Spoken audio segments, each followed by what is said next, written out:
السلام عليكم ورحمة الله وبركاته، متابعيني في كل مكان، عاملين ايه؟ يا رب تكونوا كويسين وبخير وفي احسن حال.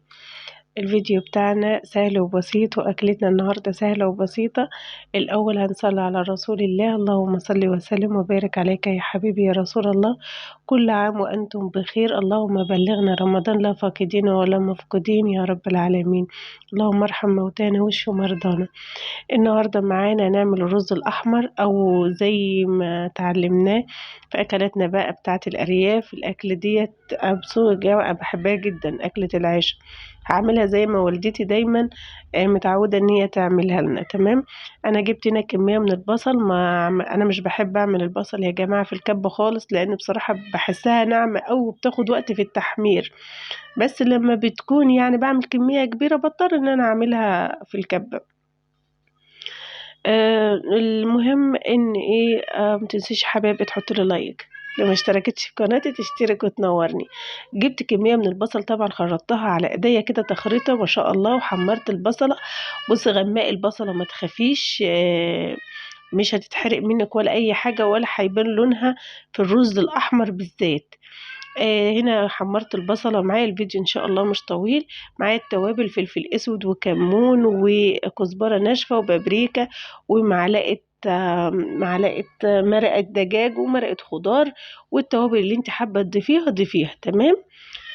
وبتقلبي بقى كده، بتحطها على البصلة بعد ما بتحمر.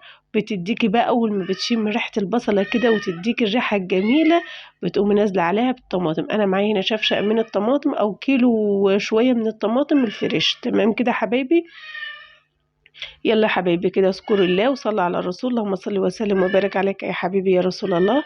صلاة تنفك بالكرب وتنحل بالعقد ان شاء الله. نزلت بالطماطم الفريش اللي معايا ما شاء الله، زي ما حضراتكم شايفين كده، ما صفيتهاش، هي زي ما هي كده. بجد أكلة حلوة جدا، وأكلة ما فيش دلوقتي أكلة هقول لكم مش مكلفة، لا، أقل أكلة دلوقتي بتكون مكلفة. الحمد لله على كل شيء، ربنا يعدها أيام على خير. تمام. هنا يا حبايب قلبي نزلت كده بالطماطم الفريش اللي معايا. ده بقى تقليبة واسيبها تتسبك زي ما براحتها خالص.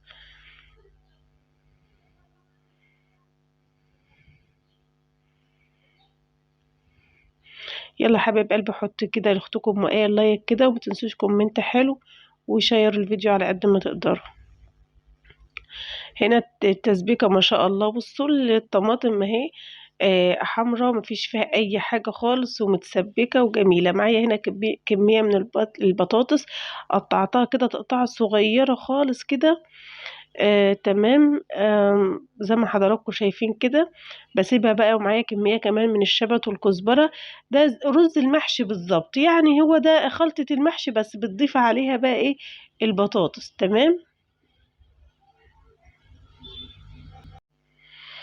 كده يا حبايب قلبي، بقى حطيت الشبت والكزبرة على الرز على البطاطس كده ما شاء الله. اديت لها غلوة واحدة بس عشان البطاطس تستوي. انتوا عارفين الرز مش بياخد اي حاجة عشان البطاطس تكون مستوية معايا.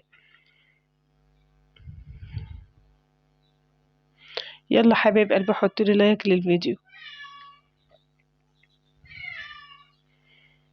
انا بحب الاكلة دي جدا جدا، وبحب اعملها. طبعا هي الاكلة دي اكلات الشتاء الجميلة، بس انا بصراحة بعملها شتاء صيف ما بستغناش عنها.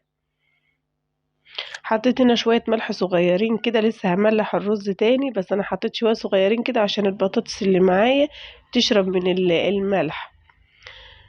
سبتها بقى غلوة. كنت انا بقى غسلت الرز.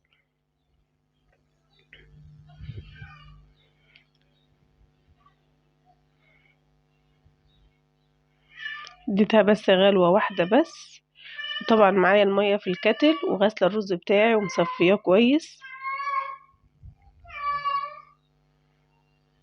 نزلت كده بالرز كده في التسبيكة بتاعتي، وعلى البطاطس والشبت والكزبرة بقى والبهارات، كانت الريحة قلب الدنيا. هو رز المحشي بالظبط، بس زيادة ان انا ضفت عليه بطاطس. لو عندك بقى كبد وقوانص بتاع فراخ معيناه في الفريزر، قطعها تقطع صغيرة وسويها نص تسوية، وحطيها عليها، بتبقى حلوة جدا جدا. وأكلة وبتمشي بها يومك في الغلا اللي احنا فيه ده، والحمد لله ربنا يديمها علينا نعمة ويحفظها من الزوال. هنا نزلت بقى بالمية المغلية، أنا كنت عاملة كمية بصراحة ما شاء الله. بدأت أبدل الرز كده تقليبة، وزودته بقى، كملت الملح بقى، زودت شوية ملح كمان، وزودته كمان شوية مية، وغطيت عليه الرز الأحمر بالذات، أو الرز أبو تقلية زي ما بنقول عليه في الأرياف عندنا، معرفش انتوا بتقولوا عليه إيه، غير الرز الأبيض أو غير أي رز أحمر يعني، أو أي رز عامة. لا، الرز ده محتاج تقلبيه على طول عشان يستوي من تحت ومن الجنوب يعني، تقلبيه كل 5 دقايق كده، تقلبيه لحد ما تحس ان خلاص استوى، بتهدي عليه النار وبعد كده بتسيبيه مع نفسه بقى. هنا خلاص الرز هنا معايا ما شاء الله اتشرب المية كلها. بدأت بقى اهو قلبته اهو، بصوا ما شاء الله زي ما حضراتكم شايفين. لو سبت الرز كده من غير ما تقلبيه بيبقى اللي تحت لسه مش مستوي، بتبقى حبايته شديدة شدة شوية، وبيبقى لا، قلبيه مرتين 3 وبعد كده هدى عليه.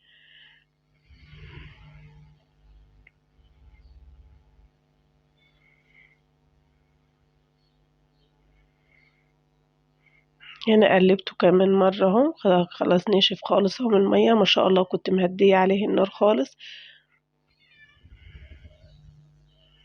شفتوا الرز ولونه وجماله ما شاء الله عليه، بجد روعة، ولا البصلة محروقة ولا اي حاجة.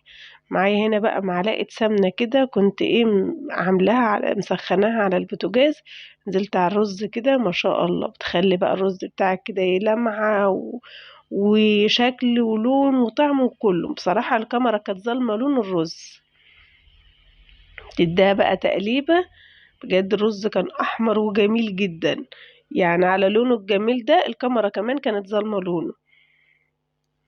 وكان كده الرز معايا استوي، وسبته 5 دقايق بالظبط، وبعد كده طفيت عليه على طول. كنت عامله بقى معاه بيض كده اهوت، وطبق سلطه بقى، وكانت اكله ومشي يومنا، والحمد لله على كل شيء، ربنا يديمها علينا نعمه.